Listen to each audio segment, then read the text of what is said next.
Hello crafty friends, this is week 2 of the Seek, Gather, Create challenge.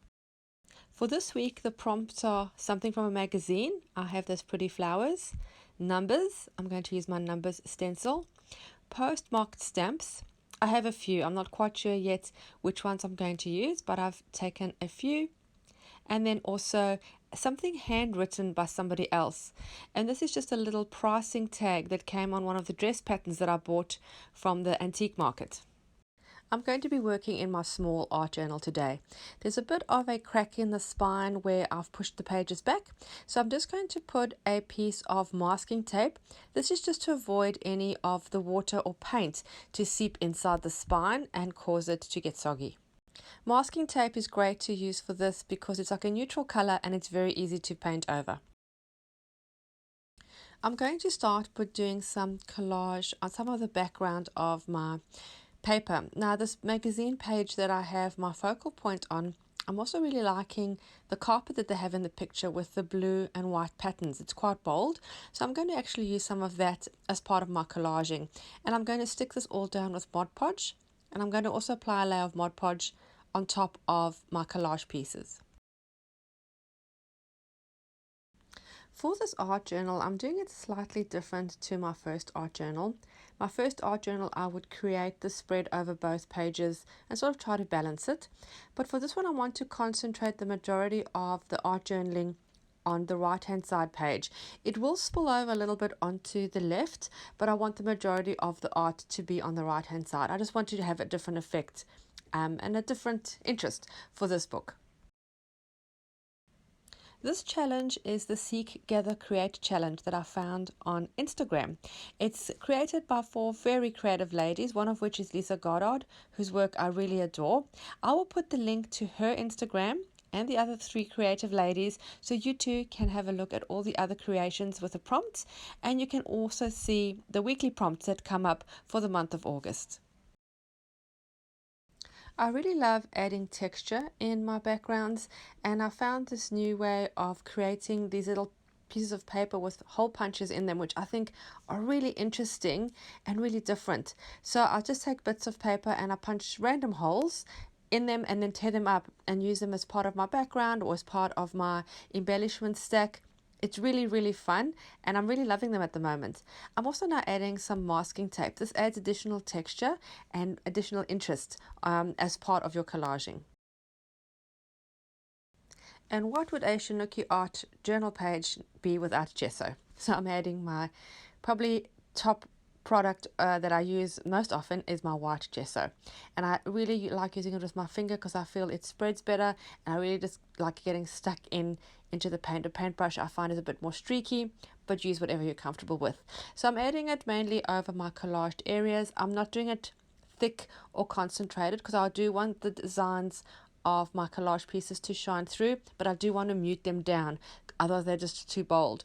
And also, if you go over most of the areas, it also waterproofs the background paper, which is the part of the book which will allow you to add water and paint without it getting soggy. I'm going to now do my number stencils, and I'm going to use this Distress Grit Paste. It's a Tim Holtz product and I really love it. It's like a texture paste, but it has sort of particles in, so it's very gritty and grainy, which I really like. So I'm going to just do some sections of the numbers, just a little bit on the left hand side and the majority on the right, using the grit paste, and I'm spreading it on with a small palette knife.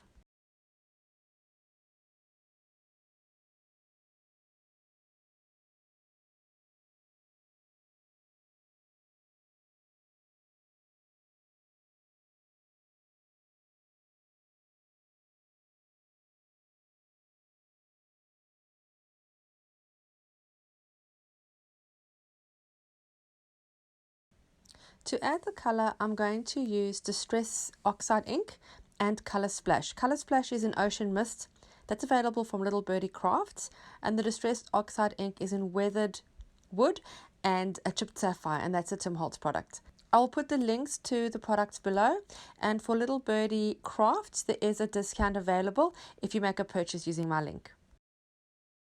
So I'm not spraying anything on, even though they are oxide sprays. I'm just dabbing them on, and then I'm using my spray bottle with water just to spray it. And I'm also using a very wet paintbrush to help move the paint along. And as you can see, as it's getting over where the stenciled numbers are, it's picking up the color and changing it, and you can actually see the numbers then pop out. They're not too bold, they're still muted, but you can see the numbers shining through.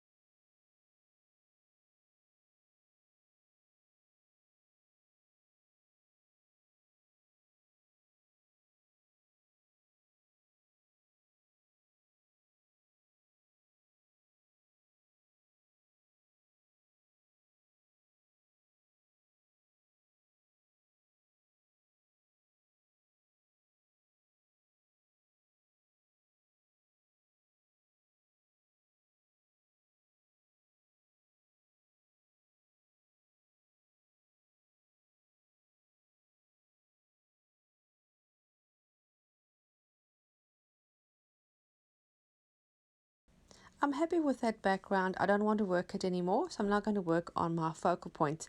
I'm going to just cut out my little hydrangeas that are a beautiful bright pink, which I think really contrast well with the blue.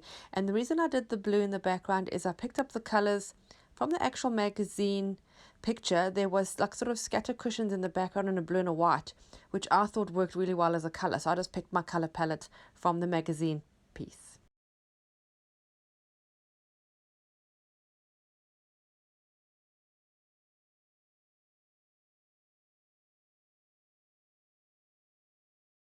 I'm not going to work on my focal point. I'm just going to try different elements for the layered or stacked embellishment. Just trying to bring in different textures from underneath and just see where I'm going to place all the bits and pieces. This does move around a lot because I don't have a premeditated idea of how it's going to look. I sort of just build it as I go.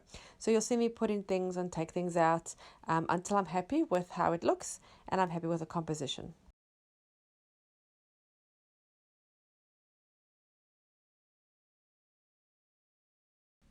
I would really love if you subscribed to my channel. I have videos coming out regularly.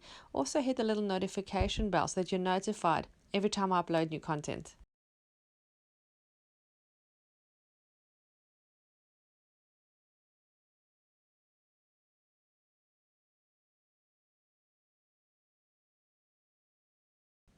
I've added some cheesecloth behind the flowers and then also the little punchy hole paper that I spoke about earlier, and I'm just going to add a little bit of fabric as well. I love the texture it adds and the dimension, and then it picks up the beautiful turquoise that's actually in the glass bottle where the flowers are in. Oh, I've also added a piece of white vellum as the base piece of my embellishment stack. Once I'm happy with all the little bits and pieces and where everything is sitting, I'm going to glue everything down. I'm using Mod Podge for this. You could use craft glue or a hot glue gun, whatever you find easier and prefer to work with.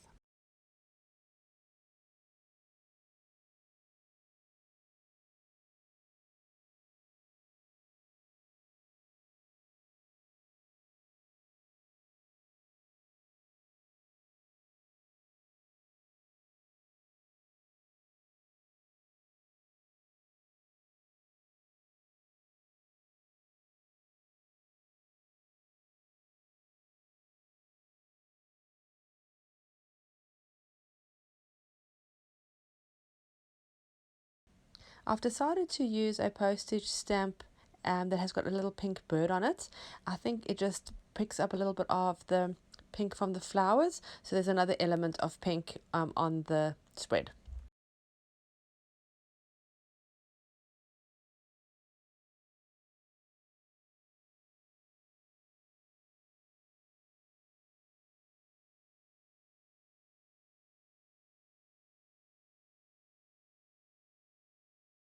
I'm going to use a bit of bright pink ink, the color spray from Little Birdie Crafts, just to create a very small pink splatter.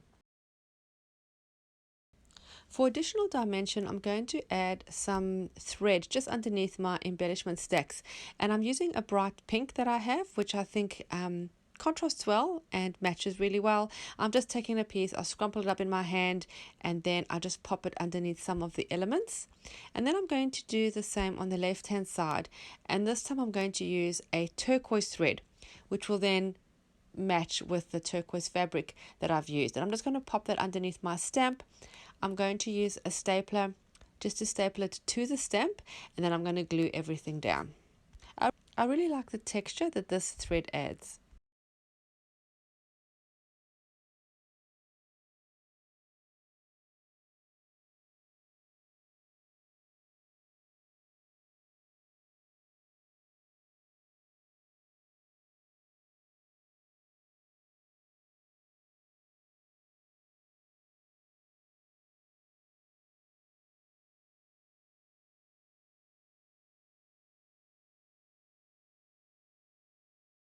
Another small addition was the prompt did say a postmarked stamp, and this stamp actually hasn't been stamped, so I'm just going to use my little postmark stamp and some black ink to postmark it. I really hope you enjoyed my video, and I hope you're inspired to create your own. I will leave details about this challenge in the description below if you'd like to join in. It's super fun, super creative. Thanks again for watching, and I'll see you again soon. Bye.